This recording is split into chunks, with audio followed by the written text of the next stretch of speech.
got the pyro in me, ain't no doubt. I light it up, I watch it burn, I breathe it in, I breathe it out. I'm talking my coin, currency, the color green. If it's cash, it's going fast, just like a flame to gasoline. It would be no problem if I had money to burn. Let me do the math, I'm spending it faster than I earn. I work for the money, but where does it go? Paycheck minus the bills equals zero. I work down my money, okay, maybe we're broke, but the priceless things in life are free. A love that's meant to be. You plus me equals all I need.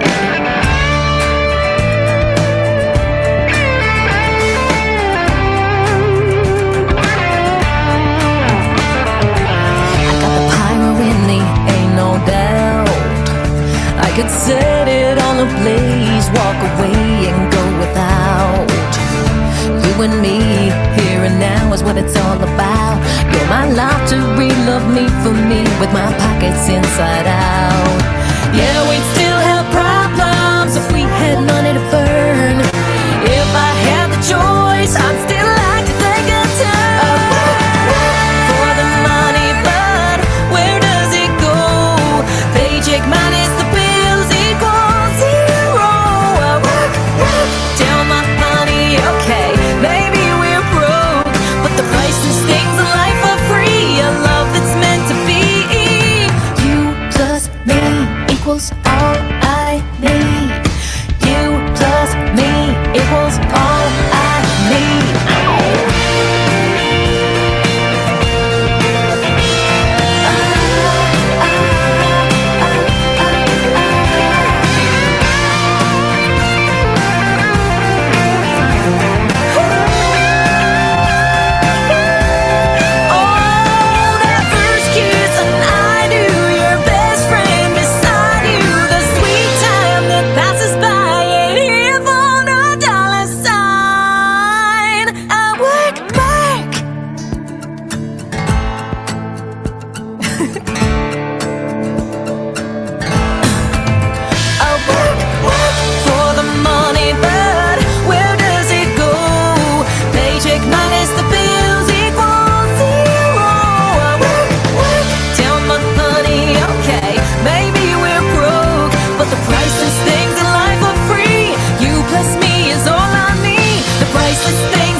Well, good afternoon, friends. Good afternoon.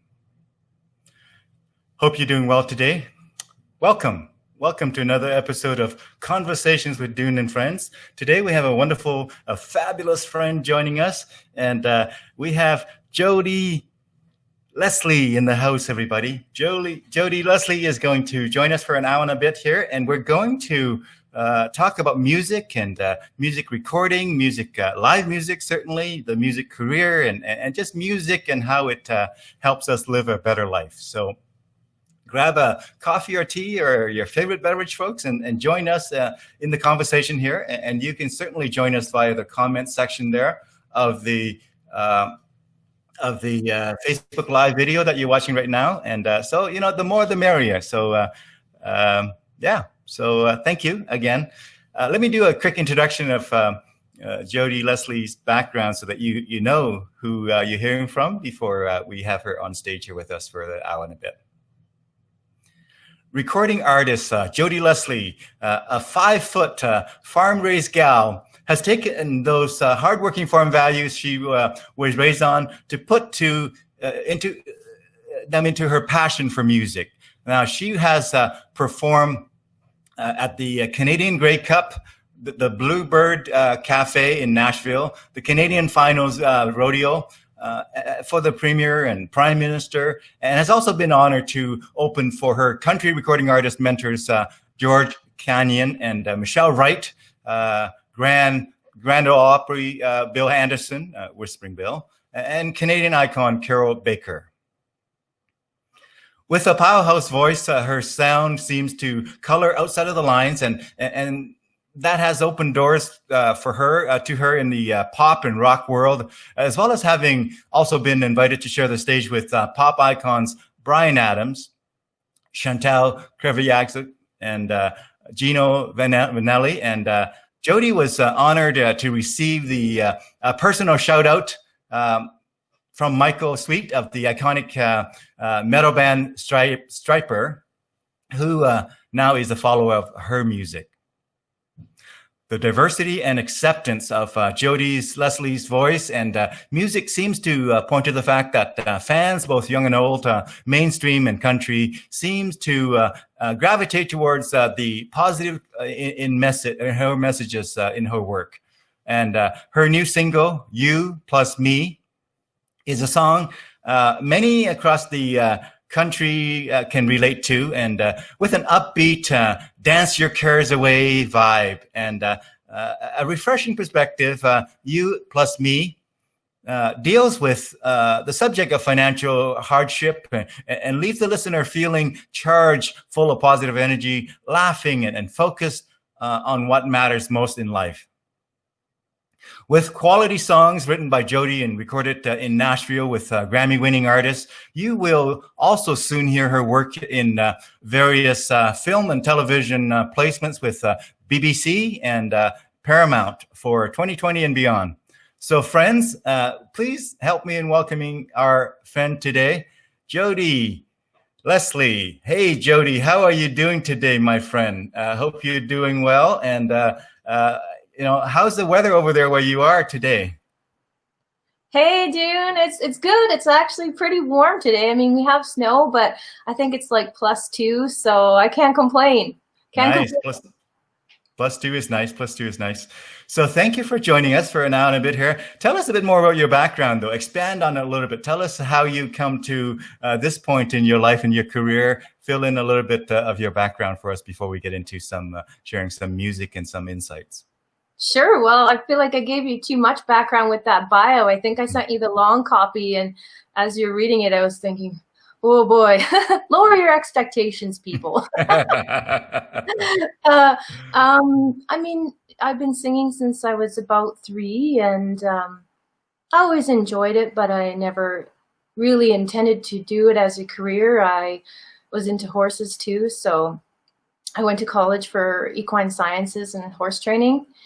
And I was working over in Vienna, Austria, training reining horses, and just sort of the music bug started to get me, and I started to feel like, you know what, I don't know if I want to ride 10 horses a day, because it was my love, and it was starting to get a little monotonous, and I didn't want to lose that love, and I thought maybe I should try music, maybe I should try singing with the band. So when I came home back to Canada, that's kind of how it started, and slowly started writing, and yeah, that's the gist of it, I guess. There you go. So you were protecting one of your first love by giving it some distance. You didn't want to kind of make it into something that's not beautiful. So you distanced a little bit from the horses, and then of course discover music to be the next thing. Now, Stephanie Harp, the fantastic, fabulous Stephanie Harp, she chimed in. She said, you can see it on screen there. She said, "Awesome! She is just amazing." Thank you, Stephanie. Hand clap there. You are too, Stephanie. Yeah, we have a lot of fantastic people in our midst here in the anywhere in the world, but in our Edmonton area and Calgary, and it's just fantastic. Thank you, Stephanie, for chiming in and for joining us again here. And so Jodie, country music is where you kind of spend a lot of your time. Tell us about what is it about country music that resonate with you, and why and when you realized that was one of your key genre. Yeah, sure.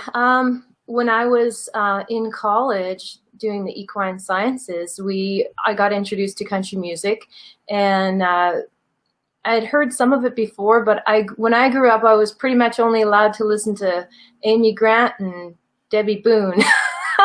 So I didn't have a lot of a musical education until I got to college, and it just really opened my eyes. I loved country music, and of course, being in the horse world, that was just the music that everyone was playing at the rodeos and the horse shows and stuff, and so I started singing it, and actually I started my career in pop rock. As you're saying, we were working with Gino Vannelli and Bryan Adams and stuff. And then I sort of branched out to country music, and I was, living on a farm with my horses and, had my little border collie, and it just seemed to fit, Dune.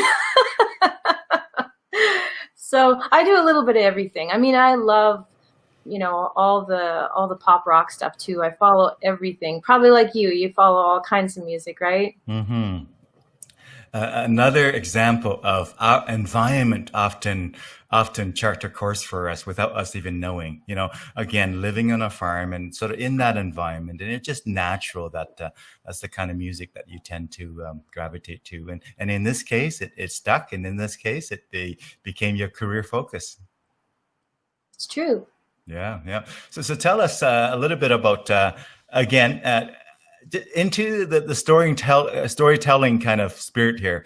Do you have a story of young days of living on a farm that's memorable that you want to share with our viewers before we get into all the music and sharing some of your music clips as well? Do you have a story from your early days on the farm?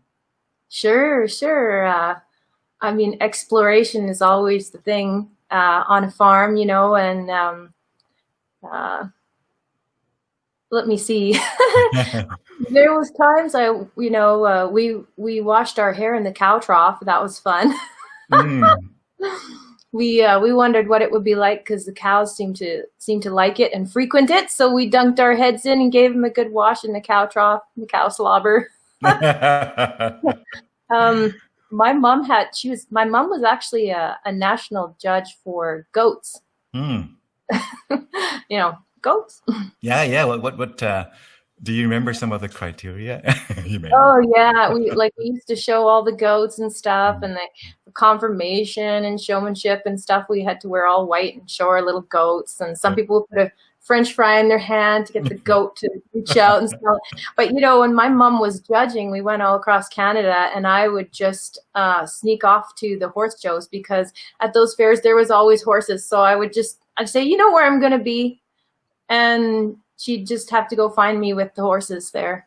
Nice. So again, you realize that independence could be negotiated for and asked for and given in the right situation. And so, that's, and a lot of time these days, young kids don't have as much freedom to roam without their parents as used to, perhaps, right?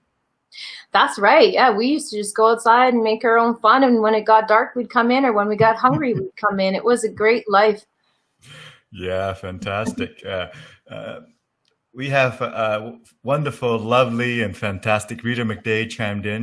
Rita McDay, we love Rita. We love Rita, and we love Kevin. Hi, Rita and Kevin. Blowing kisses to you, my friend.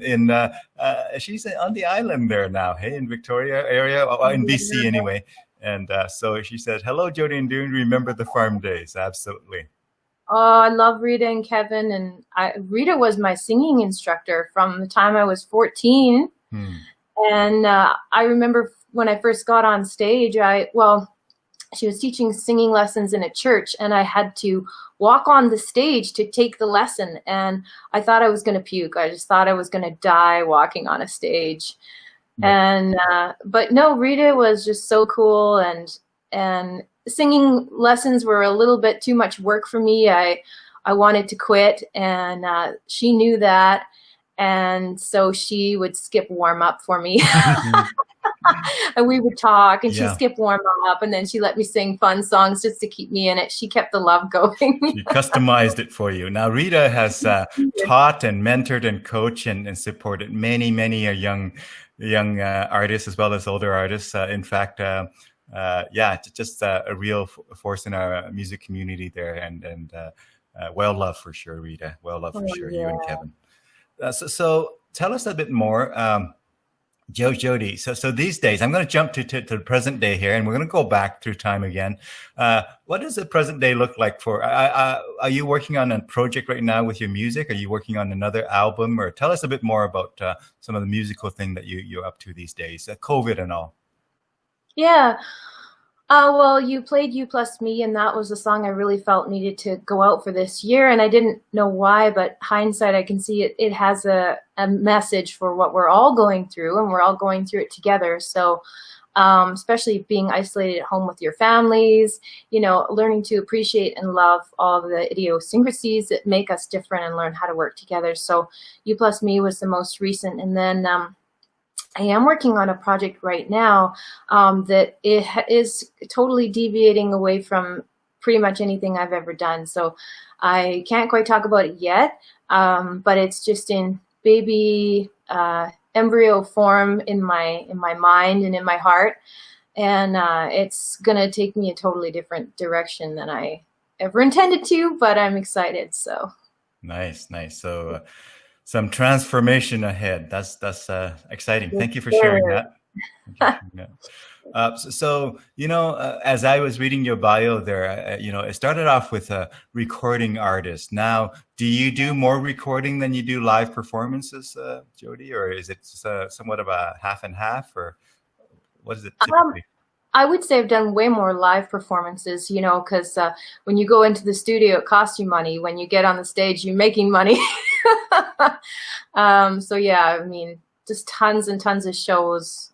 You know, as time goes by, you get more shows under the belt. Like yourself, you're a guitar player, and you know what that's like. And but actually, before I was into music, I worked in all the different areas of music. Like I did some lighting. I did some sound with Shane. You did an interview with Shane there a while back. And when this morning we were talking in the green room, you play in a Vietnamese band for some of the big shows in Edmonton. Yeah.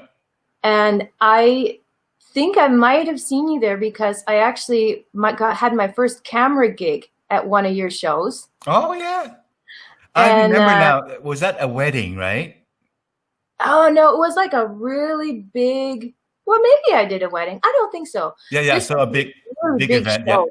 Yeah. At like the Shaw Conference Center. And yeah. It was my first camera gig, and I had the fancy headphones, and Shane's like, "Can I screw this up?" You know, and I'm like, "I got this." And he's like, the producer says, "Okay, you're camera 2.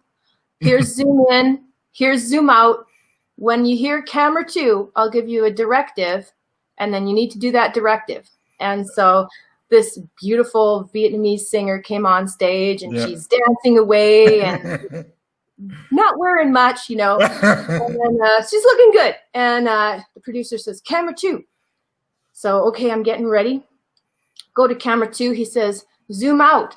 And I pressed the wrong button, and I zoomed in on her boobs. Maybe you pressed on the right button. Maybe that was the subconscious directive that you had. It's like you were being a rebel. It's like, heck with this director instructions. I'm going to do what I want to do. I never got hired back, so I decided just to sing. Great story.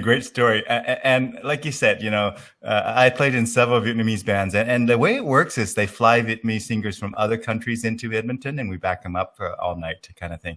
Right. Yeah. And then we have some local talents, local singers as well. So we tend to have 5 to 10 singers, you know, 40 songs or something silly like that. We rock till like well past midnight. Wow, that's awesome. Yeah. So here's the thing. I wanted you to maybe expand a little bit. You mentioned Shane. I do have a photo of Shane here. Shane is well loved by the music community as well. Tell us about the friendship that you have with Shane and his wife, and you guys are a bit of a family friend, your husband and you. Expand on that a little bit since you went there. Yeah, they're a power couple, aren't they? They're so gorgeous together, and I love their story. We played in a band, let's see, way back, because I remember I met Shane when I was 19 through some mutual friends who were musicians too, and then we just started writing together, and Shane played bass in the band that I was in, and Brolin played drums. That's my husband. And so yeah, we go way back. I can't believe, you know, time flies, right? But Yeah, actually, yeah. he's done a lot of production for me too. Like anytime I record my scratch tracks, Hmm. and then he actually recorded one of my albums for me, Little Things, Hmm. and then he mastered my first album and mixed it Resonant Frequency. Nice, nice. I'm just going to bring it in quickly so we can just acknowledge and know what Shane looks like there for the folks who don't know Shane. So here's a Everybody Shane. knows him. You know, of course, awesome musician, but also a sound engineer extraordinaire as well, and more There he importantly, is. or perhaps most importantly, the a very nice guy. And most importantly, he matches his soy sauce on a daily basis. Oh, fantastic!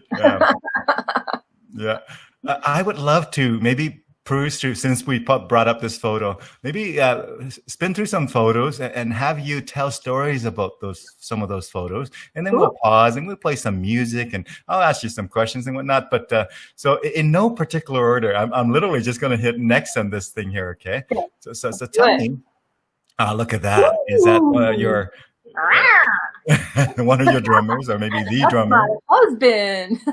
Oh, there you go. You got a drummer, and it's also your husband. That's cool. Yeah, that's my What's his husband, name? Roland Vidoc, rocking Wonderful. out. He Yeah, plays yeah, with multiple bands. He's a session player and a hired gun of many bands. So yeah. But Roland, you know what? He has a pretty good name for a musician, right? I know, hey, isn't that funny? You know what? His mom named him. We're both of us are named somewhat after loosely musicians. He's named after the song "Roland the Roadie." Oh, By Dr. Hook. And the funny thing is we've opened for Dr. Hook, like, I don't know, 2 or 3 times before he passed away. And Roland works as a drum tech too. So he was actually able to be the drum tech on like all of Dr. Hook's shows when he came through town. wow, wow. So hobnobbing with the top of the top, the elite in the music industry there. Yeah, yeah. And Shane just about killed Dr. Hook one time. The lead singer there, he was having a smoke out back, and Shane opened the door. So this is your, I guess, is it a single cover? Yes, yeah, that's You Plus Me. I meant to say, jacket, yeah. Yeah, the artwork for You Plus Me, the latest single. Wonderful, wonderful. So I guess single is the way to go these days. Hey, album is a little bit more rare. Is that where we're at? You know, I love doing albums. Every time I do an album, it's because I applied for a grant. So, you know, I've received 3 grants, so I was able to make 3 of my 4 albums with grants, and then I matched the grant. You know, Nice, just nice. work hard and save up. And but yeah, singles are definitely more feasible, and you know, that's what they concentrate on. People nowadays have the luxury to, you know, listen to one song at a time. Mm-hmm. So singles are the wave of the future. There you go. And I'm going to guess Casino. What is it? The Century Casino? Yeah. I don't know what show that was. I can't remember, but that's Roland on the cajon. Oh, nice. Myself. So there you are in your recording booth. Yeah, that's the no makeup recording look. Yeah. Cool. Yeah. Which one do you like better? You like performing live better than recording? That's probably not a fair question, because there's different things that you get from each.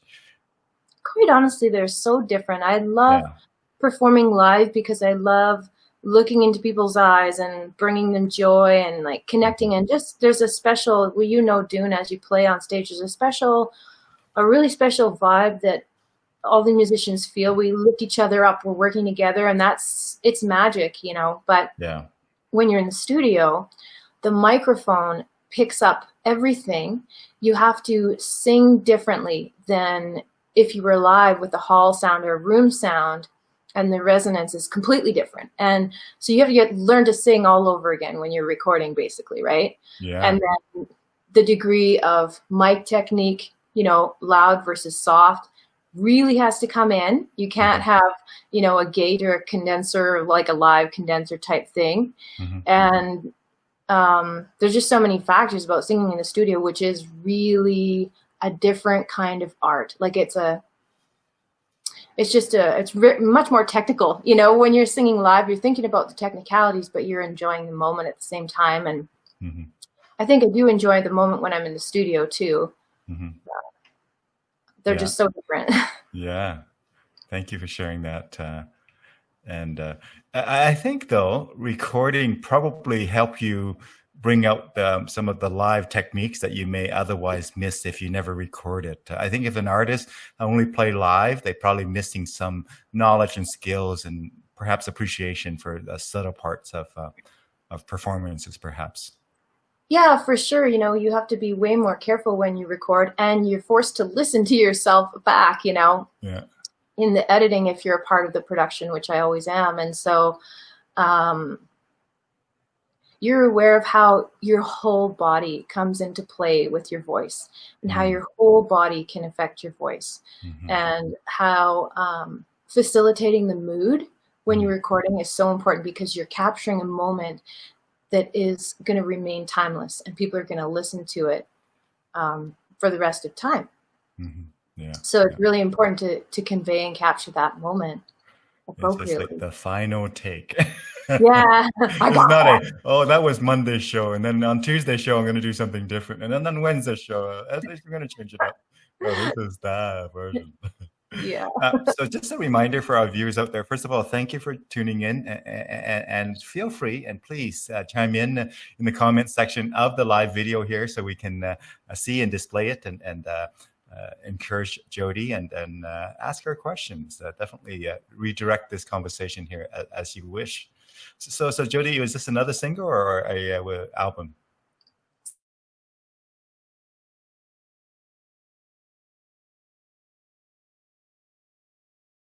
Would be my second album I ever made. That was released worldwide. So there's, I think, maybe 14 songs on that one. Right. And that photograph is from my good friend Laura Lee Lewis. She does so many of my photos, most of my photos. My friends Laura Lee and Rab do. So that one's from Laura Lee. Yeah, cool.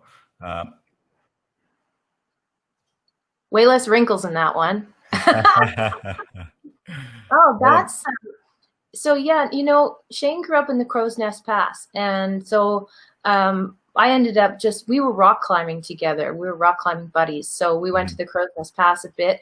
And this is a tree in the Crow's Nest Pass. It's like over 100 years old, and it has such a cool vibe. It says a statement. It's on a hilltop. Everyone drives by it on the highway, and the wind whips through there. So it is a dead tree now, but it's all strapped down and stuff. And there's just a magic around that tree that the wind was just blowing that day, and I just wanted to capture that magic.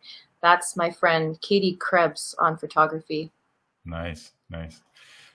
So tell us about the music that you do a lot of original music as well. Do you write mostly your own song? Do you collaborate with others to write songs? What's your typical mode of songwriting? Yeah, I write most by myself, but I do some co-writes as well. The only reason I started writing songs was I couldn't figure out how to get the good country songs from the good writers, and promised them I would sell, 30,000 units. Well, I just better write something. Yeah. So that's kind of why I started writing. But actually for healing too, I think the first song I ever wrote was about my parents getting divorced. And it's funny, Dune, I don't know if you write songs, but sometimes you can write a song that just heals your soul, and that was one of those songs. I was like, wow, right on. Thank you for that. That was a healing moment. So it never went anywhere, but it was just for me, Wonderful. So when you do kind of albums and whatnot, of course, photography is part of it. Do you enjoy that part, my friend? Do you enjoy the sort of taking shots, and I guess they call it photo shoot. And do you do video shoots as well, or? My friend Rab tried to help me do some video shoots. You know what? I've always kind of had a heart for going for the film soundtracks and stuff like that, rather than being the artist that's on the radio and doing music videos and being all sexy. You know, I don't know that really works for me very well. I'm more clumsy. So I haven't spent a lot of money on videos, I'll be honest with you. And what was the original question? What did you... Do you enjoy the photo shoots and whatnot, or is that just like work that you really prefer not to do? You know, some people like that part as well. Some people say, I much prefer to just sing and someone else do the photo shoot for me. Do you have fun with photo shoot? Yeah, I do, because of the people that I met. Like, photographers are amazing. I just really respect their eye, and I've become really good friends with all the people that I use, that you know, honor me with gifting me with their great talents. So first I was really nervous, and I am always a little nervous to start off with, because I don't really like having pictures taken, but you know, it's one of those things where you got to take a lot to get one good one, and you just get used to the time that it takes. And they all have really good ideas, and I think it's sort of about trust. That's the one thing that I've learned, is you got to trust those people, and that makes for a really good business relationship, and then it ends up being a great friendship too. Yeah, look at those two gentlemen in the back. Look at that. That's Lee Aaron, Metal Queen, and my husband, who couldn't speak because he was meeting Lee Aaron, and Shane. And we were in her green room. We've opened for her a couple times. Funny thing is, her husband's a drummer. Her husband's her drummer too. Yeah. Oh, it looks like it was just yesterday, right? Yeah. Look at that. Hey, Shane looks like he could be transported right back in the 80s and be comfortable with that. That's right. Almost Gene Simmons look, doesn't it? Was that what he was going for? Yeah, you know what? He's had a lot of looks. I remember one time he bleached his hair blonde and had a pink spike. Like, he's done a lot, and definitely more adventurous. I should have asked you for photos when Shane came on a few weeks back. I would love that, man. And by the way, he didn't almost kill Dr. Hook, I swear. I was kidding. I just have a terrible sense of humor. Sorry, Shane. There he is in his element, setting up the microphones. And yeah, that's us recording. This is a band, Sweet Tequila. I get to sing with them now sometimes, and we've gone on the road quite a bit together. That's Randy Martin, Randy Rink, my husband drums for them. And in the back there was good friend Roger Arsenal, who actually just passed away a little over a year ago. And we had some of the most amazing last gigs with our friend Roger. Really amazing, and he was all smiles. So yeah, it was good to get to know him for the short time. I think I toured with them for a couple years. So yeah. Now I'm just gonna bring up the next photo here, and then I have some questions for you. Tell us about this CD. It looks like another album. Yeah, so that's my third album, called Born for the Unknown. And look, it's here in time for Christmas. But I sell all my discs through my website. I have like a merch store there. And this one was really special because this was the first disc I made in Nashville. And through a mutual friend, I had the opportunity to work with a fellow who works with Garth Brooks and Trisha Yearwood. His name is Todd Robbins. And so he produced this one. And he was saying, you know, he's going to get some good players together. And I said, thank you very much. Who are you going to get together? And how did he put it? He's like, well, I'm going to call up all my dysfunctional friends. And so none of them were dysfunctional. I definitely would say all of them were like crazy talented. And among them were people like Bruce Booten, who plays guitar for Reba McEntire. Phil Madeira, who's won a Grammy for his own songwriting. He played guitar on it and keys as well. He's incredible. He pulled in the drummer from Lady Antebellum, which blew my mind. And then there was a couple of little things he threw in that just sort of made my dreams come true. Like we dreamed of fiddle on here, and so he called his friend who plays with Bob Dylan, plays on the road with Bob Dylan, and she cut Wanda Vicks, I believe is her name. She cut the fiddle in there, and then I have always dreamed of strings, so we hired the string quartet, the David Davidson string quartet, who recorded all the strings for The Hobbit, which was crazy. So I can remember when he was sending me stuff back and forth, and I was outside going for a walk, and I heard the fiddle for the first time, and I heard the strings for the first time, and I'm walking down the road just bawling, because it was just such a release to have that dream come true, to hear those instruments and be able to be a part of that. So yeah, that one's really special to me.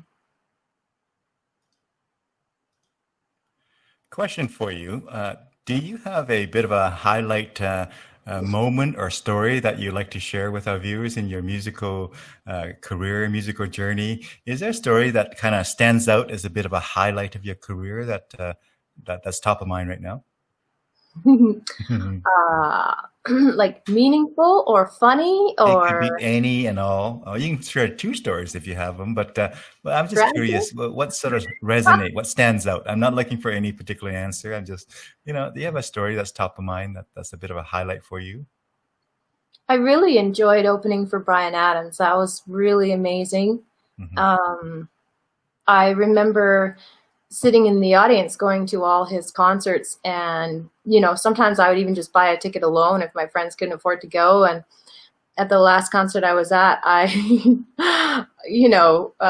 desperate musician, you say things. I just said, God, strike me dead with lightning if I can't be on that stage with him next time he comes to town, because like the passion, right? And and the funny thing is, and then next time he came to town, we got the call.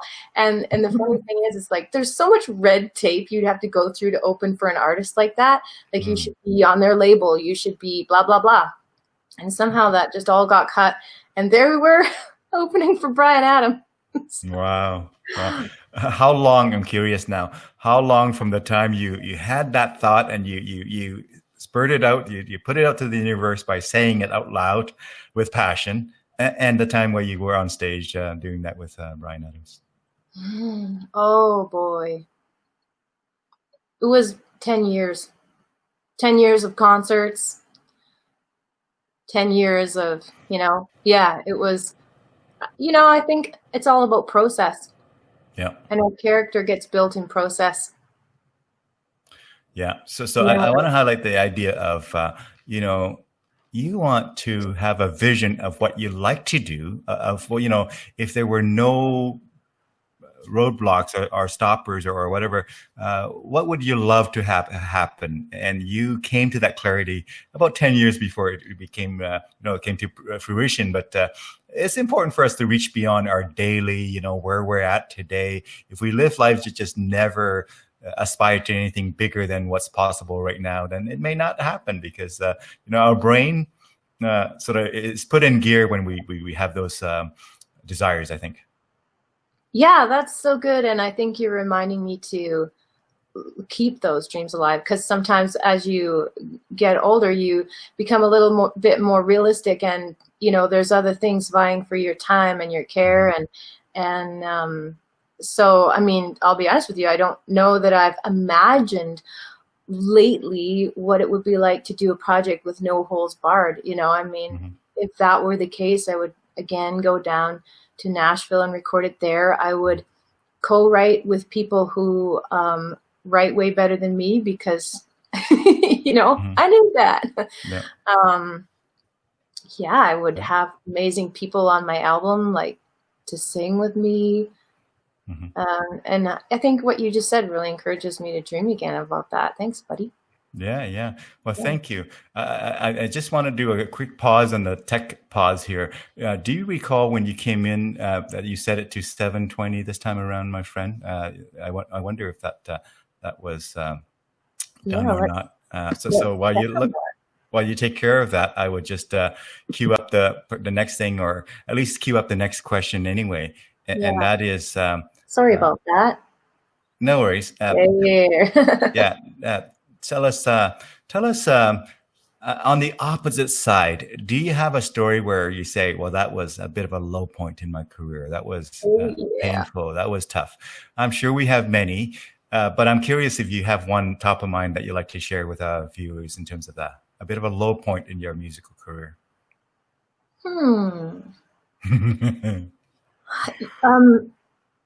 There's more lows than there are highs. And I think that's the thing that you always have to remember and appreciate, that there will always be more lows and highs.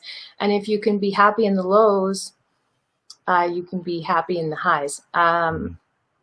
There's a lot I can remember, but without, they say sometimes it's good to not meet your mentors. So without going into that, I'll just leave that at that. And I'll tell you one of my funny gigs, one of the worst gigs I ever did. How about that? Sure, you bet. I did a gig in Calgary, actually one of the best paying regular gigs I've ever done. And this company had it in mind that they wanted me to sing with a DJ. And the DJ was just going to play top 40 stuff, and I was just going to sing some ambient stuff over it. So just do some... And I thought, okay, that's weird. And I shared my concern that I don't know if there's really space for that. You know, and a hit song that's condensed into 3.5 minutes, and there's barely room for a 4-bar guitar solo. There's not a lot of room for ambient stuff to be sung over a singer that's already singing. But it was such good pay. I was like, okay. And so I drove down to Calgary. They put me up and was talking with the DJ, and we worked it all out. And they said, yeah, don't worry, you know, because if it doesn't fly, you're just going to be in the background. Be in the background. So I get to the performance, and there's a fashion runway in front of me made of grass and white leather couches in the audience. I said, what's going on? And they said, oh, it's a doggy fashion show. And I said, oh, okay.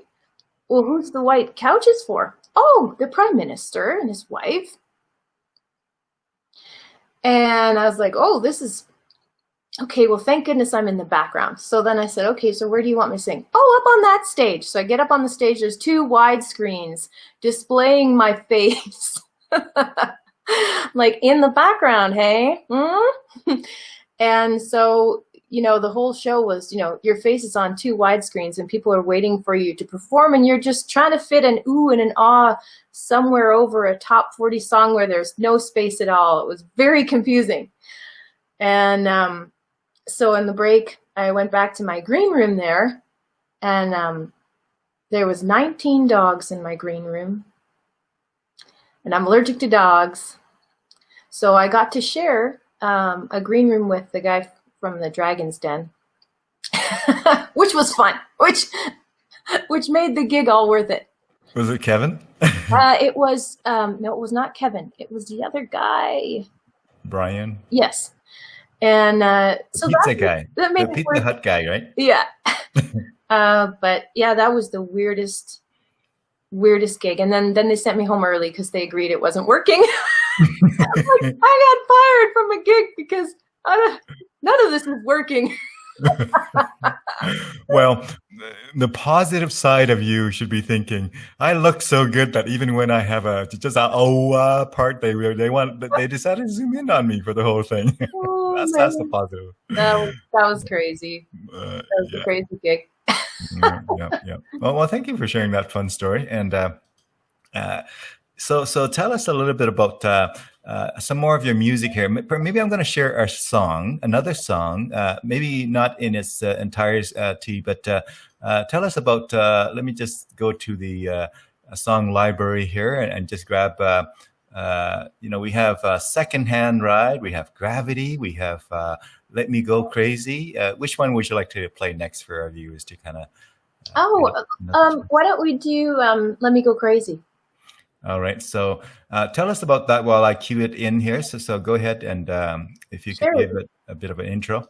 Yeah, when I did the album for Born for the Unknown in Nashville, this was the last track that we put on. I wrote it in 20 minutes, and I almost didn't put background vocals on it.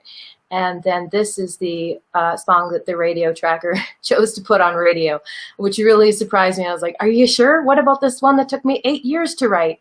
But yeah, I went out to radio, and for a time it was number 4 in Canada. And then I was like, yeah, I want to hide under a rock, and I don't know if I can do radio. But yeah, it did well for a little while.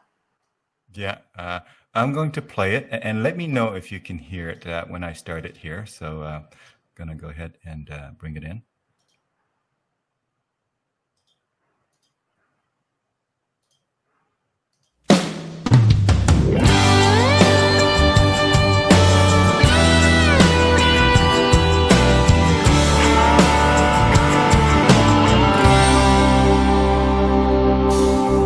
Say I shouldn't love you like I do.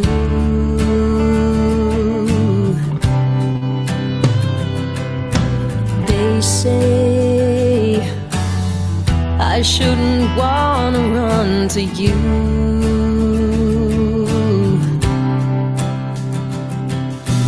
They say you're a pain, you go against the grain. If I love you, I'm insane. Then let me go crazy.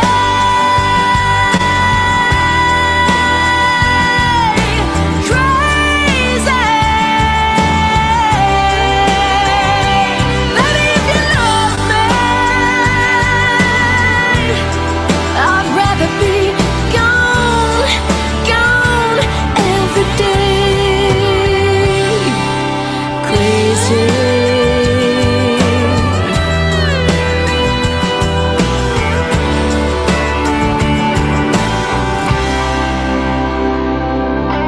They say my reputation's gonna burn, but I say let the flames light up the world,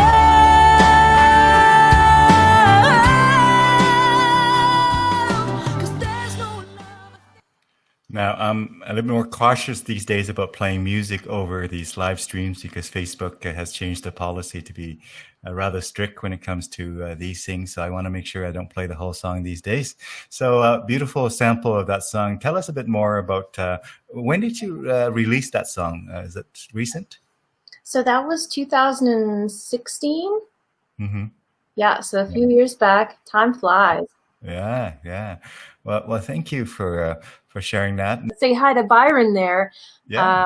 I met him a little while back when I did the show this summer with Gord Bamford, and Byron was there. So hi, Byron. Yeah, so I'll combine these two videos, and they'll also be posted on YouTube as well, folks, as well as Facebook here, the complete video. But thank you so much for continuing with us. And yeah, it's just like Byron is doing there, chime in on this new video. And yeah, we're going to continue. So Jodie, tell us, is there all of your songs, is there one child that one song that sticks out as the, that is, my favorite song, your favorite song that you recorded or that you performed? Is there one that stands out like that? Yeah, well, there's 2. Is that okay? Absolutely. 3 if you like. Come from a family where we have a lot of twins, so I think Still Frames really, it took a long time to write. Like I had that song sitting around back and forth, different versions of it for like 8 years. And it was just kind of neat how it came about, because when I was in Nashville the first time, I was doing some writing, and I came across a guy with the same last name as me, Steve Leslie. And so I contacted him to see if he wanted to do some writing, and we ended up, just talking a lot about composition of songs and stuff like that. I learned so much from him. He's a good teacher.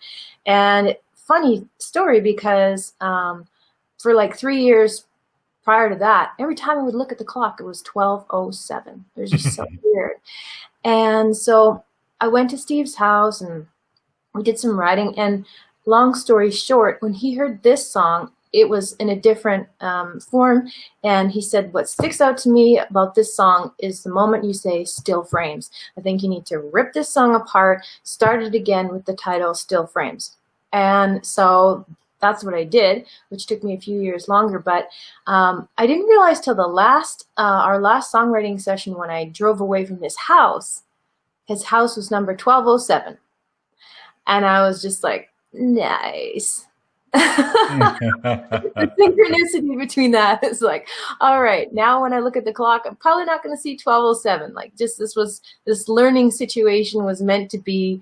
And so Still Frames, though I wrote it by myself, Steve Leslie really taught me a lot about how to make a better song.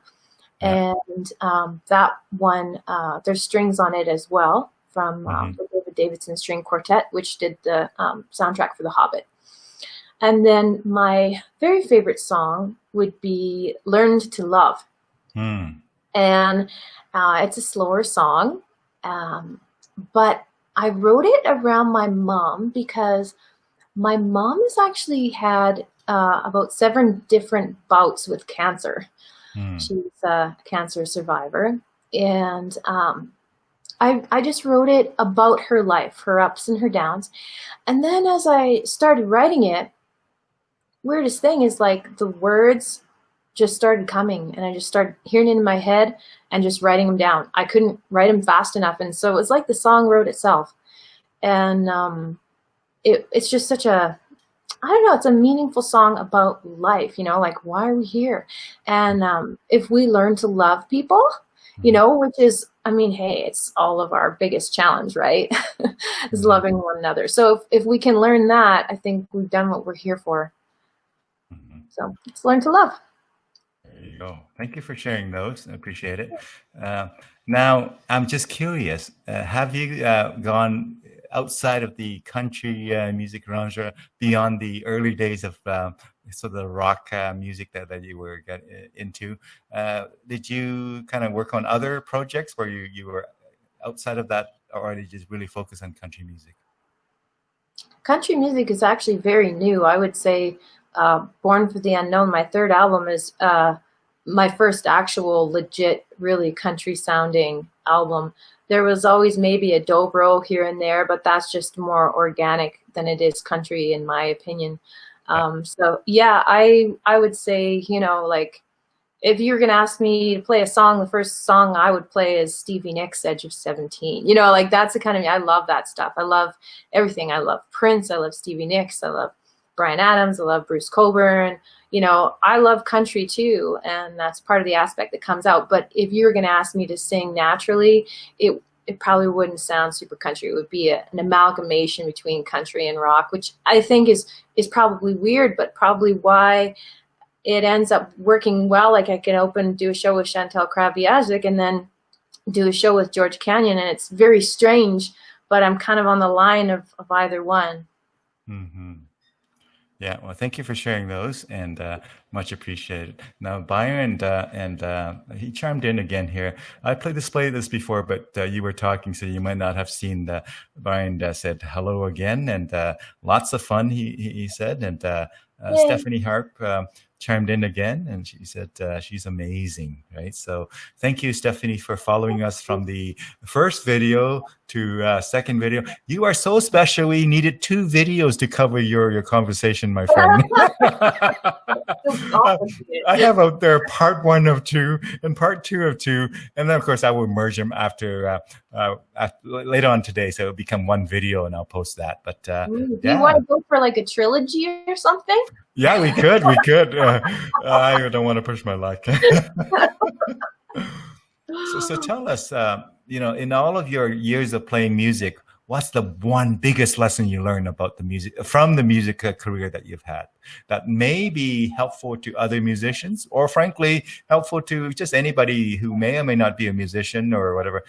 Were there some lessons that you learned from your musical career that resonate or stands out top of mind? Yes, absolutely. I've had the opportunity to work with artists at the start of their career, at Mm-hmm. the height of their career, and at Mm-hmm. the fizzle of their career. Mm-hmm. I wouldn't say their fans view it as a fizzle, but I would say they might be viewing it as a fizzle. Mm-hmm. And We'll call it the sunset stage. yeah, and there's,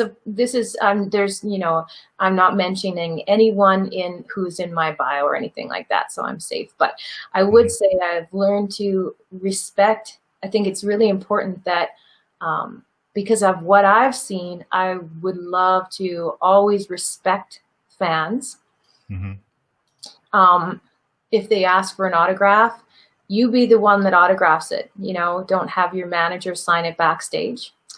Little things like that. People like Garth Brooks, who stand there for 9 hours and sign autographs and shake hands. That's who I revere, because Mm-hmm. they're genuine, they're legitimate, they wear their heart on their sleeve, and they make themselves vulnerable. And that's when you see that, what you see is what you get. Mm-hmm. And I think that's important, to be real, to be authentic as an artist. Because, when you make yourself vulnerable, that's a strength. It's not a weakness.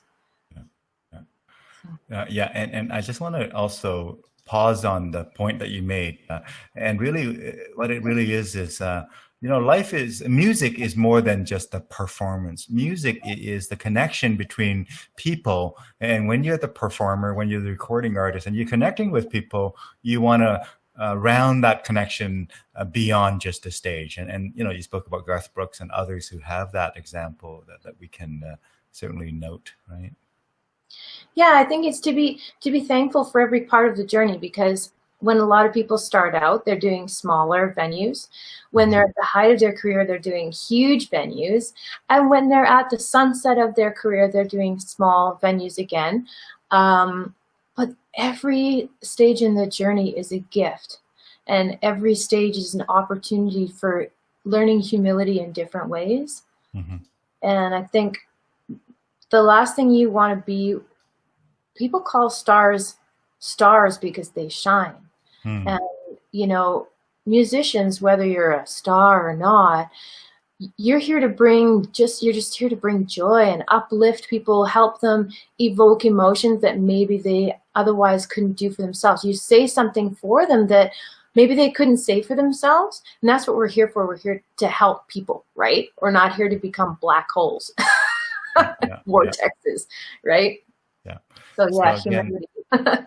yeah, back to what out there we call servant leadership. You are leading. Yes, you are shining. Yes, the people look to you for, as you mentioned, the word star. But really, that leadership is really should be focused on service. How can I serve the people who are my fans, serve the people who are, giving me the time of their day.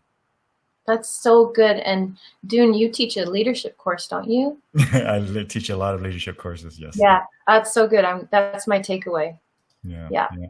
So Rita and others joined in here. She said, enjoying this so much. And she said, love you, Jodie, and proud of you and your successful journey. And again, if folks refer to part one, video part one, both Jodie and I have said we just love Rita McDade and Kevin McDade and miss them, the fact that they're in beautiful British Columbia these days. I'm sure they're enjoying the warm weather out there, beautiful the sun, whatever. But we certainly miss them. Now, there's also a comment here from Byron who says, the intimate shows where everyone is there just to see you and just sit and hang and after are the best shows. It shows how much the fans are appreciated by the singers, right? It's a reciprocal thing, right? Oh yeah, I mean, I'm not doing this for myself. Like if I was doing it for myself, I would have quit a long time ago. It's those weird idiosyncrasies when you go through the the Starbucks and you meet someone who, you know, I remember meeting someone who heard my song Angels Among Us, which is an Alabama cover, but she was going through a hard time in her life and that helped her through. And you know what? And you don't really hear about the ripple effect. You don't really. But I needed to hear about that ripple effect to keep on going, you know, because it's not worth it if it's not meaningful to someone. So yeah, I love Byron. I love those intimate shows where you can just sit and talk. Like, this is the best. Usually you don't get any more than 15 minutes and you're done. So this is just really cool to be able to interact with you, Dune, and with the people watching. You bet. You know, different times call for different tactics. And you know, when COVID hit on April 21st, I decided I would do this as a community service thing to the community and connect the artists like yourself and many others who are also speakers and professionals in other fields as well. So as I committed to this, I was very aware that every artist or every person who comes on here will have a different path. So I don't have a template per se, other than we cater to making sure that the time we spend here, that you get to share with the people who tune in, who want to tune in, whoever that is. I'm not trying to put it into a particular mold. So thank you so much for spending time as well, Jodie. Certainly appreciate it. Oh, it's my pleasure. And thank you for this act of service, because like I know how busy you are and you've got a family and you're trying to run businesses and teach courses and you're doing this. Dune's doing this every day, you guys. So it is a real labor of love. And I feel like it's a celebration of life, not just for me, but for you too, because what you're doing is really giving back to the community. Like, it was so great to see Shane Painter's documentary, because, you know, as his friends, you know, we've celebrated him for so long, and he should have had something like that a long time ago. And I was just so proud to hear him be able to share his book that he wrote and stuff. Yeah, and that's why I loaded up to YouTube as well, because I want it to be more than just a Facebook Live kind of conversation. So thank you for recognizing that, Jodie. And tell us more, as you think about music. How has music evolved since the early days when you got into music and when you sang professionally very first time? Tell us about your observation of the evolution of music, even if it's focused on country music as a specific genre. Yeah, well, as a kid, you know, like I said, I didn't have much of a musical education. My musical education was Amy Grant, and we would roller skate to that. And, you know, I just loved the rock songs, right? And so evolution of music, I remember the first time I heard her record where she had like canned drums in it. And I was like, what's happening to the world? Oh my gosh. I think like I had a breakdown roller skating, and but then you get used to it, you know, and then you watch those beautiful solos of the 80s, which like I didn't have a lot of education of the 80s music, or the 90s, but the beautiful polishedness down back to the grunge, you know. It's like every generation's trying to do something different than the generation before, and we've really morphed through a lot of different phases, especially in country now, you know, where country sounds like pop and pop sounds like country, and like it's what I see is a blurring of the lines. And there's some people that you know, steeped in tradition that feel that's a negative thing, and I can see the perspective on that. But I think that when music blurs the lines like that, communities and cultures can blur their lines too. And I hope that it's an imagery or a suggestion of what's happening in our society, that we're all kind of coming together. I hope that's what's happening. Yeah. Well, thank you for sharing your thoughts on that topic. So Jodie, I'm going to take it to perhaps another area. Have you? How many? I don't want to say it this way, but have you played outside of Alberta and outside of Canada? How has your music evolved over the years, or is it mostly Alberta based? Do you focus at home mostly in our province here, a beautiful province, by the way? Beautiful province, my favorite province. Done a lot of shows in Alberta. I've also, like you say in the bio there, done some shows in Nashville, in different provinces in Canada. I've never performed in Manitoba. There you go, Manitoba, folks. Yeah. Send over an invitation. She got to just complete all of the provinces, and Manitoba is outstanding. I played in Ontario and Toronto and BC and Saskatchewan, and then a little bit in Europe, in France, a little bit in Austria. So yeah. Yeah. Good. Cool. Now, the next question I want to ask you is, tell us, I'm just playing with trying to get more from you in terms of just things that people might be interested in hearing. One of it is, when you think about your career, can you think of one or two things that came way easier and quicker than you thought? And then one or two things that came a lot harder, really much more difficult and took longer than you thought, like surprised you on both of those sides. Can you think of top of mind things that are like that in your long and evolving career in music? That's a really good question. I've never been asked that question.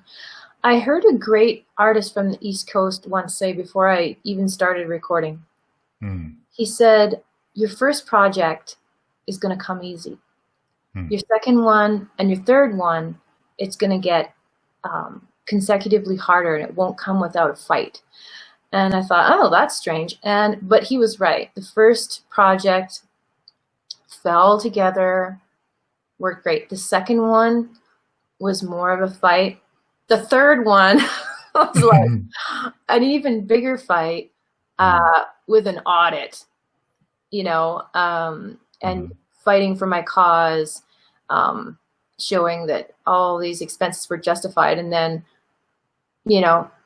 auditors agreed, and that was great. But that fight is valuable because every time you fight a different battle, you learn how to fight better and differently.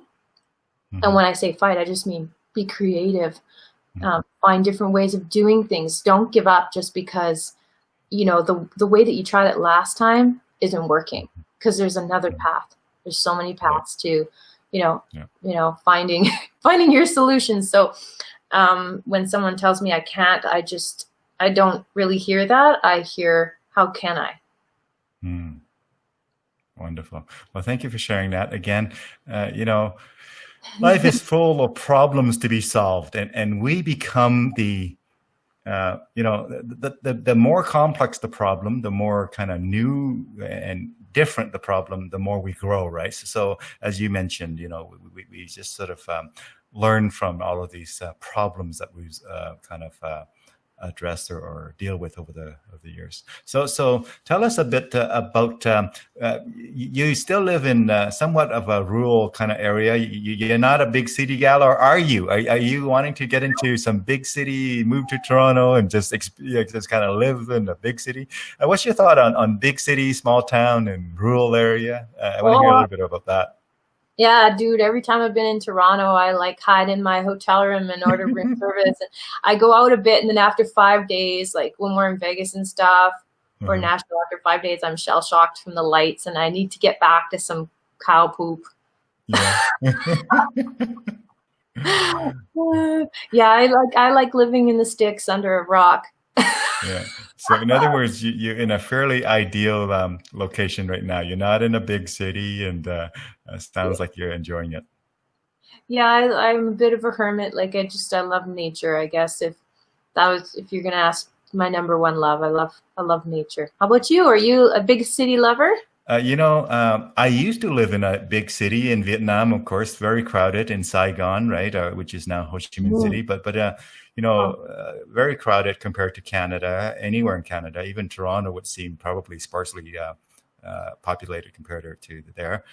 So I lived in that. I sort of was born and raised in that. And then, of course, I came to Westlock, Alberta, 5,000 people. Oh, wow. And so that's my experience of first 7 years of Canada was in Westlock, Alberta, and then of course to Edmonton. And Edmonton was a huge city, and I was getting used to that, driving around and things like that. And then of course now we're in Sherwood Park, and I just love it here. Oh, cool. You're in Sherwood Park. Yeah. Yeah, Oh, we're on an acreage, just first acreage before you head out of town in Sherwood Park here.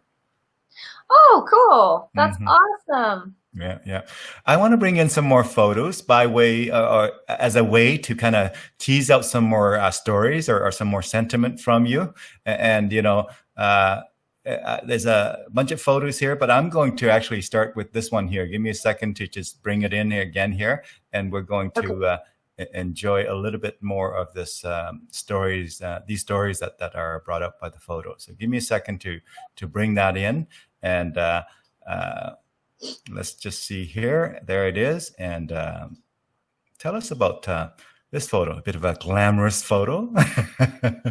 Oh, yeah. That one's really close. Took that out behind my house. Just a friend of mine took it.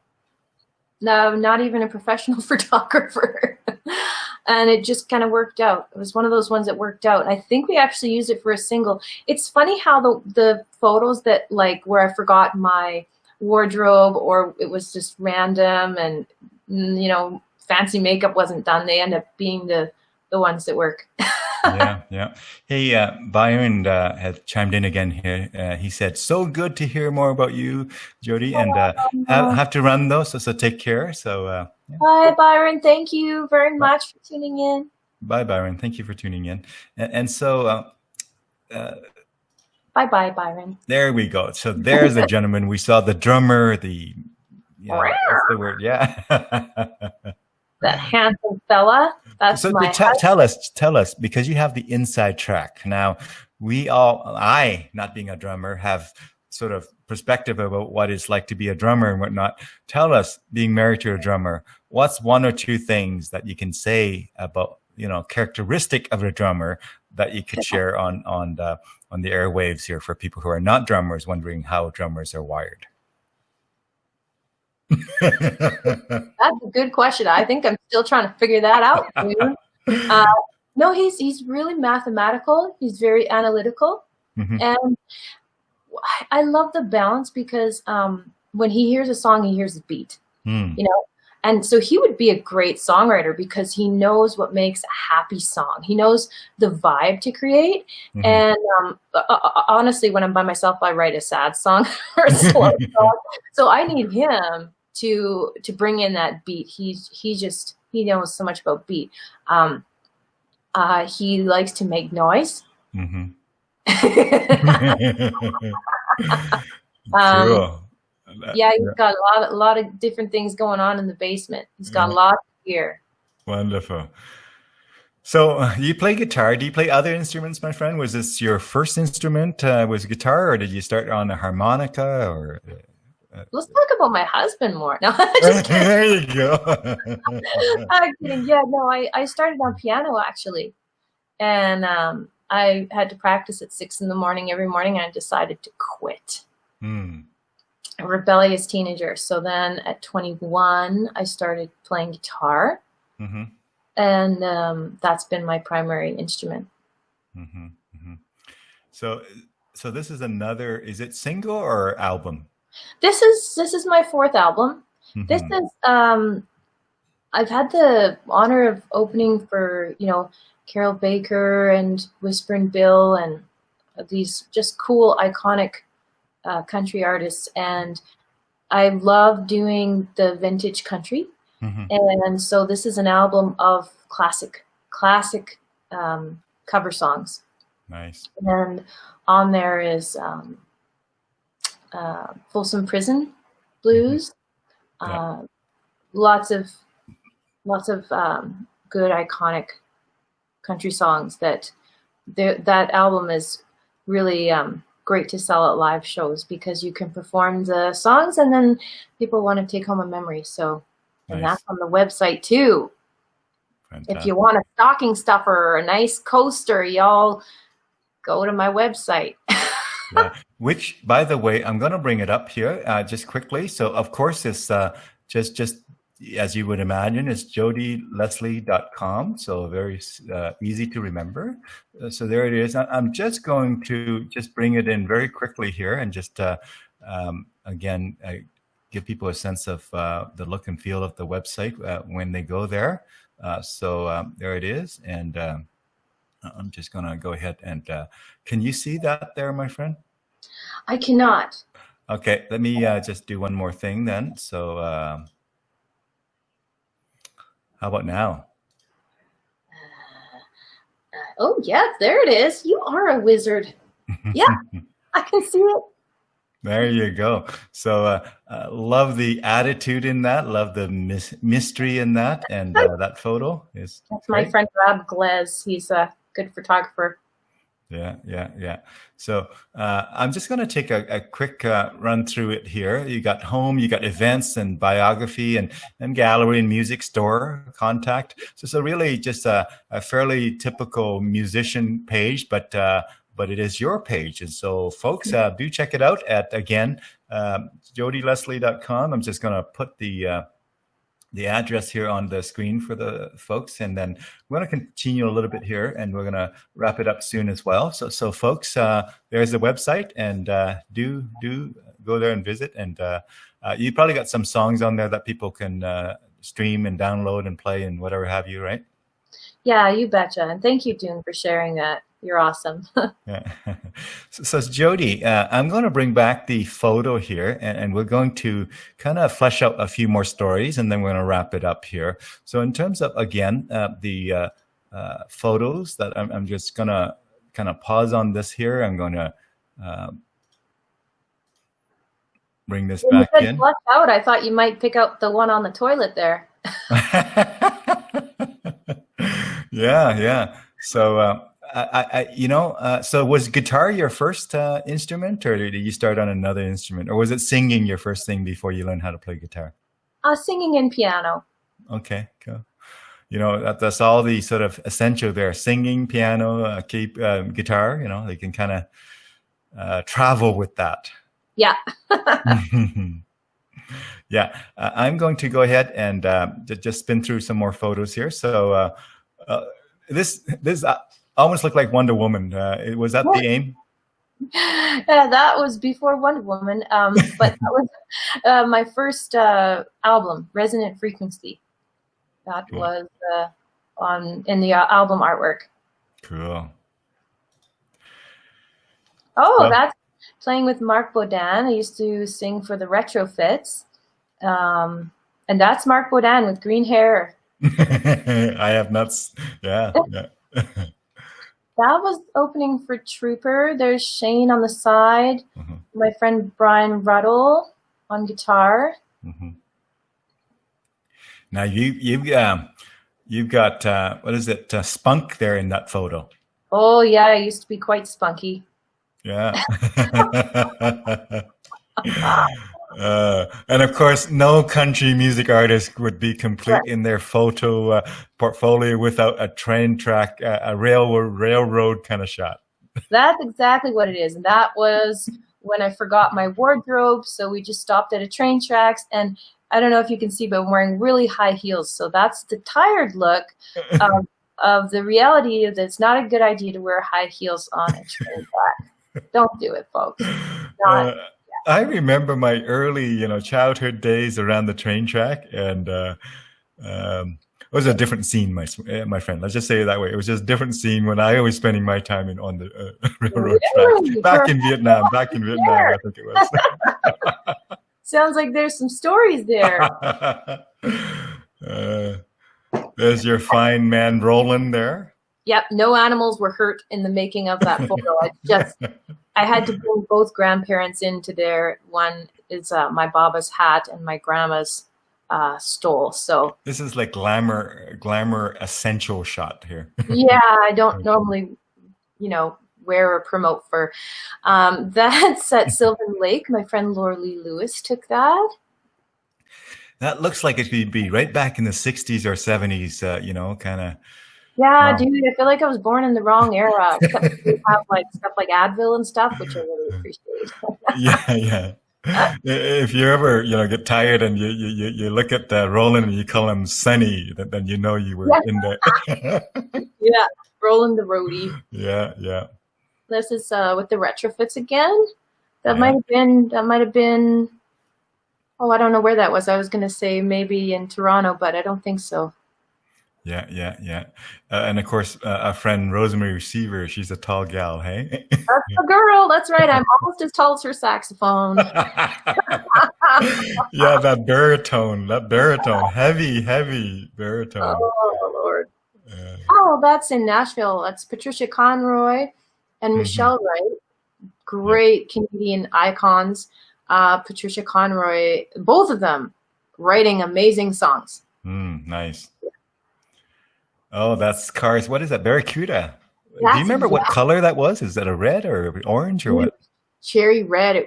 We went to this unmarked location. Guy rolled up a big bay door, and there was cars in shelves. And Oh, he pulled wow. this one out, and this is right before it's sold to Switzerland. Oh, And really? I was like, don't touch the car, don't scratch the car. This is for the song Secondhand Ride.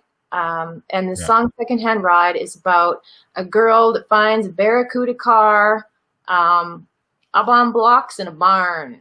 Nice. And the double meaning in country music. Got songs about my lovely husband.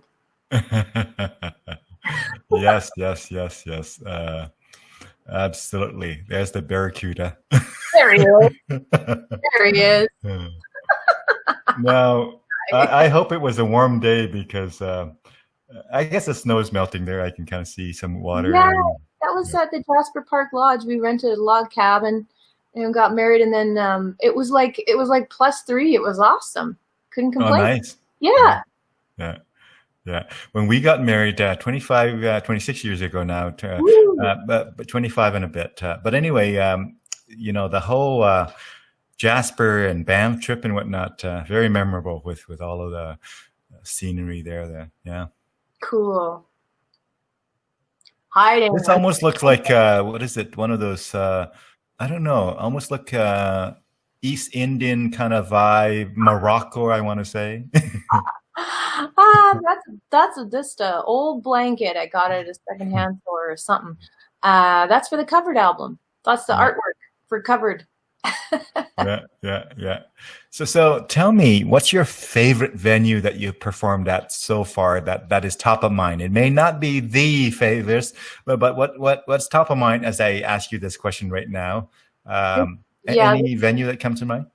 this venue in the picture is close, near and dear to my heart, and that's the Century Casino in Edmonton because I love the staff there. I love Bill Lansbury on sound, Johnny on lights, Ashley, and Zeno. I mean, I love Century Casino and the people there. Yeah. Yeah, I played there a few times with one of my Vietnamese bands there, and yeah, Bill and that time Shane was doing sound for us as well, and it was Yeah. a Going very for good supper experience. with those boys. That's what I look forward to.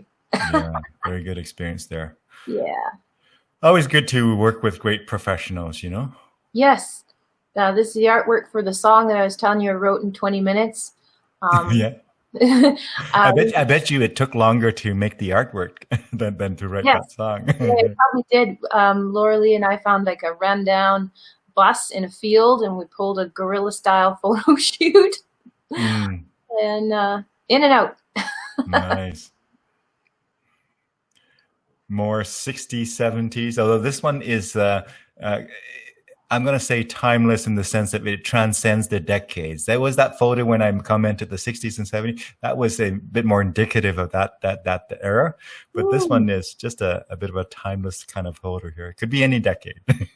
cool. I like that. Thanks, Dune. That's Laura Lee again. There's This more is Laura rolling Lee. there, you know. It's not rolling. I don't know if you can see there's deer in the back. We didn't plan that at all. They were just, Hey, do you have winter boots on underneath there? I do. It's right. You can't hide a country girl. Yeah. When I first came to Canada, my first pair of boots that we bought happened to be, the brand was actually Cougar. So I was going to say, do you have some Cougar boots under there? But that would come across wrong.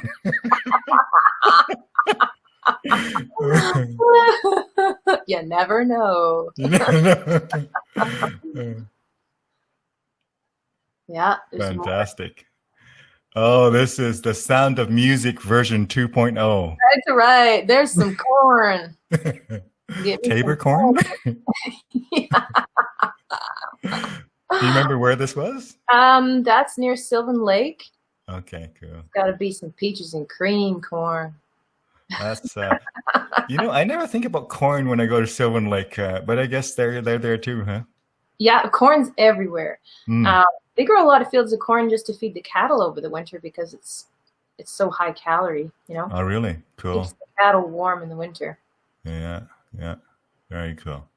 That's what you want to wear as a dress when you walk by corn. That's also very realistic. Yeah. Wow. High heels on a railroad track. Well, music is meant to inspire, right? Yeah, but I did just say be authentic, so stop. I love it. Now, I have to ask, I see a lot of photos with people on the railroad track with a guitar case. Do you have a guitar in there or is that an empty case? I'm just curious how these things work. I have a guitar in there. Yeah. I have a guitar in there. Yeah. So these are they active tracks that you have to kind of watch and, a train might come by, or are they sort of decommissioned tracked or what? Yeah, you got to watch. Okay. I have a thing for trains. Like my husband used to catch the train when he was a kid. He used to jump on and ride it from one side of town to the other. And my thing with trains was my mom always told me to wave to the caboose. And so I would always wave. And even when I was in my 20s, I used to walk in a park. Before, when I lived in the city, I would walk in a park and this train would go overhead on the bridge there. And every time I walked there, I would wave at the train. And it seemed like every time I walked there, the train would go by. And so one day I just, like I always did, waved at the conductor in the train. And he stopped the train. And he said, "Come up here." And of course said no. But I just thought that was such a cool moment, of connection, because I love trains so much. And you just never know when you wave, when you reach out to someone, right? There you go. It's a simpler version of the Bryan Adams story. Yeah, I love trains. Yeah. Yeah, Life is full of weird stories. Yeah, very cool. Now, more train, and this is train track. We're tired of the train track. This could be that Johnny Cash song, like I hear. What is it?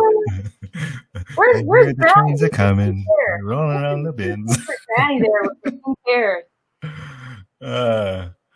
Now, so is this a high level bridge, low level Dawson Bridge?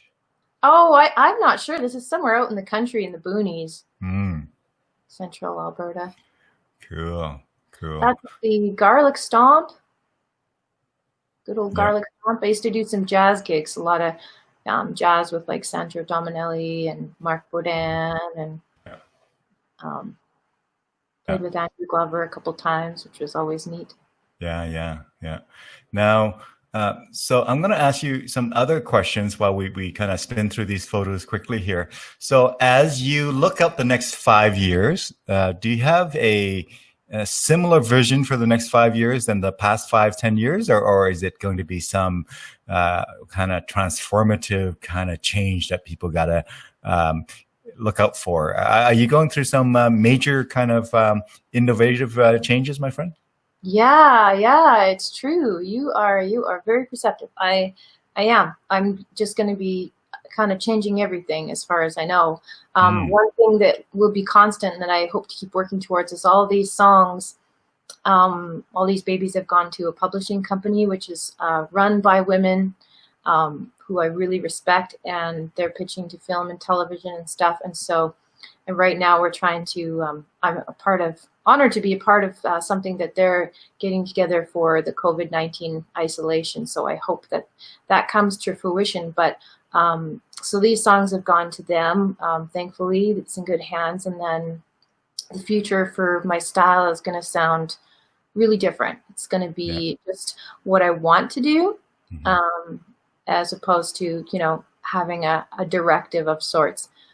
This is just going to be, it's going to surprise me too. So we'll see. You're breaking free. Yeah, man. I don't know But this almost to me looks like you one of the teeny bop kind of teenage singers. I don't know why, but was it Taylor Swift and those kinds of names come to mind. Oh, wow. I thank you. Yeah. There you go. So you probably got some more of these CDs to ship if folks do order some of these many different CDs that you have released over the years. Yeah, they're all good. What cost me $40,000 to make, you can buy for $15 if you go to my website right now. Make a good coaster, and we sure appreciate it. Yeah, and that's the Hemi right there, orange. Yeah, that's the keys to it too. Oh, really? They trusted you with the key? He was scared, but his wife was there. Oh, there's a toilet shot that you might have been referring to. That was playing a show with my buddy Kim Simon. Oh, look, I'm wearing the same earrings. Wow, that's weird. Hey, was it the acoustic that caused you to play in the toilet? Is that the? That's right. Don't you know the acoustics are so great there? And the party was loud, and sometimes that's the only place you can tune an acoustic. Yeah, and the guitar is so new; it still has a price tag on it. I know. It was for her birthday. Everybody had signed it, and I don't know how that ribbon ended up on my head, but this time around, I know this is Roland. Yeah, this is Roland playing his drums. Oh, I love the sticks. How the shot is slow enough motion, what is it? Shutter speed that you can see the sticks there, right? Yeah. Awesome. That's a cool shot. I didn't realize a Hemi would have a rack in the back. That seems a little bit utilitarian for a Hemi. And I'm sure that fellow would have loved to tell you all about it. I don't know much about college, other than the fact that I was only allowed to touch the metal. So it's quite an honor. Yeah. Cool. There's the hot sauce man again. The Shane. Wonderful Shane Painter. So as we wrap this up, my friend, was there areas that you want to talk about that we haven't gotten to yet in our conversation? I don't have a client meeting to go to right away, so we certainly have a bit of time flexibility if you do. And first of all, thank you so much for your time and energy and insights and stories and journeys and all that you've been sharing with us. But as we sort of round the corner here, were there topics that you want to talk about that we haven't gotten to yet, Jodie? I don't know. I feel pretty. I really enjoyed our conversation. I think, if anything, maybe I wouldn't mind sending out some words of encouragement for people during these tough times. It's just certainly hasn't been easy for anyone, I guess. What would I say? I mean, everyone's going through different situations, and I don't know what your situation is, but you're here for a reason, and it's a great reason, and just keep on going, just keep on walking, don't give up, because there's always going to be a way. Never take no for an answer, just find a different path. And I guess I wish everyone knew how valued they were, and no matter what point you are in your life, you can always make choices to make yourself a better person. I mean, we're all just one choice away from being homeless or being successful. We really are. And so the further along we go, the more we realize that judgment has really no place or no value in our lives. And the value of each other is where we really find our meaning in life. So I would like to encourage you all to just keep on going and listen to good music that makes you happy, and dance in your kitchen, and love your kids and your spouse, and just, keep on going. Email me if you have issues, email someone, reach out for help. Thank you. And such a relevant and important message for all of us, right? And these challenging times, these unprecedented times, these extreme times, it is a great test of our character, is a great test of our community, is a great test of our friendships, and a great test of our family. And so let's rise to the occasion, folks. Let's rise to the occasion, and reach out and get others to help us rise to the occasion. Yeah. This is our time. Man, you are awesome, Dune. You just speak so eloquently. What he said, guys. What he said. So, Joan, now we all know that beyond being a fantastic singer and a wonderful recording artist and performer and whatnot, Jodie Leslie, everybody, is also a very nice person, very kind person. Tell us, my friend, what we're going to do is I'm just going to thank our viewers in just a moment here. I'm going to have you take us out, and I'd like you to perhaps feel free to sing us a song or part of a song. Feel free to do a sort of any kind of concluding remarks and things like that. But and then after that, if you can hang around in the green room for a minute, I'll give you a high five in there. So we're going to kind of round the corner on the wrap up here. By the way, you have a lot more comfortable couch than I do. I have this office chair that I'm sitting in, and I'm envy of your comfy couch there. Right? And yet I keep moving around. Like, I'm sure if you put it on fast forward, I'd be like, I just keep I don't sit still very well. I'm a mover. Yeah. So friends, thank you so much for joining us in this conversation here. You've been listening to the wonderful, talented, fantastic, and kind Jodie Leslie. And so, Jodie, as we round the corner here, both you and I want to send really kindness and support and really just positive vibes to all of you out there who are watching this video. And with that, folks, I'm going to have a friend, Jodie Leslie, take us out here through some wrap-up conversation, as well as perhaps a song or part of a song that would be a surprise to me because we did not prepare. Actually, we didn't prepare for anything other than the technology test. No, it was great. I really like that. It's fun. So Jodie, take us out, my friend. Take your time, no rush.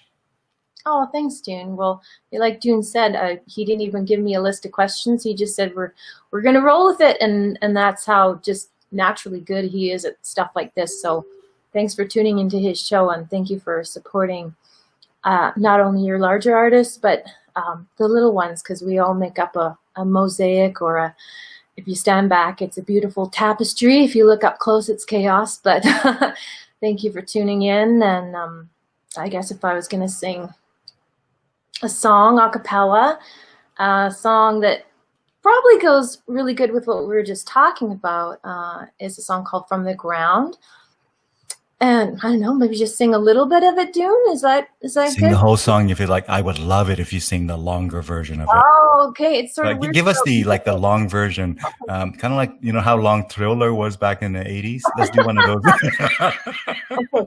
Well, I wish I could play guitar, but I know it sounds a little. Yeah, this platform doesn't like a full band mix. A cappella works really well, though. Okay. All right. Hopefully, I can remember the words. Yeah, I wrote it a few years back for people going through hard times. It just goes, feeling lost and lonely, all the things life's put you through, beaten by the bills, the creditors that call for you. You know, somewhere there's silence, that place seems out of reach. You hide under the covers, pray to fall asleep. But don't fear the rain.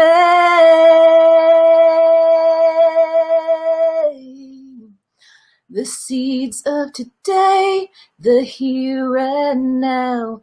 The storm is raging around, but love grows best from the ground.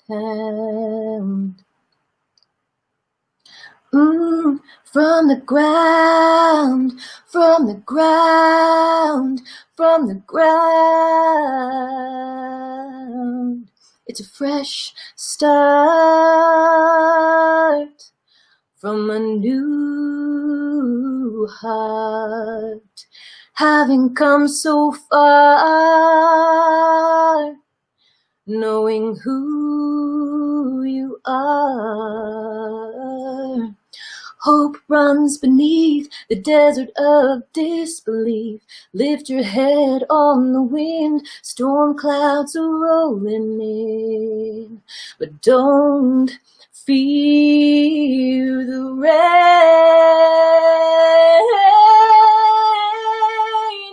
The seeds of today, the here and now.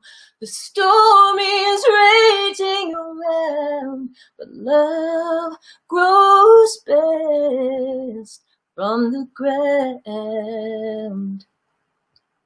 From the ground, from the ground, from the ground.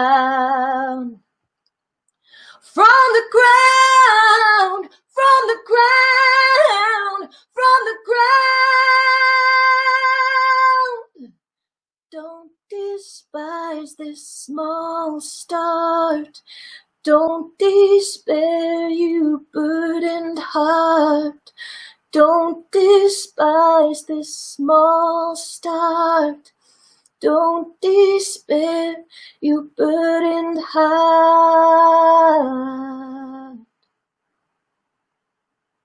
There you go. Fantastic. Thank you so much. That was wonderful. Thank you. Well, I really hope you've enjoyed our time together on this conversation, Jodie, and I know our viewers have enjoyed it, and I know viewers who watch the replay will also enjoy it, and we're going to also have it on YouTube as well, so it's good for other platforms, but this Facebook Live will be, the part 1 and 2 would be merged, and so you have really entertained our guests today, our friends today, our viewers today, and I thank you so much for taking the time and spending the energy with us today. And so with that, have a wonderful rest of your day, Jodie, and just take good care, my friend. You too, Dune. It's so great to meet you, and thank you everybody for tuning in. And boy, it would be lovely just to be able to play with you on stage one day, Dune. It's just such a pleasure to meet you. So full of wisdom. So thank you for your words of wisdom today. Thank you.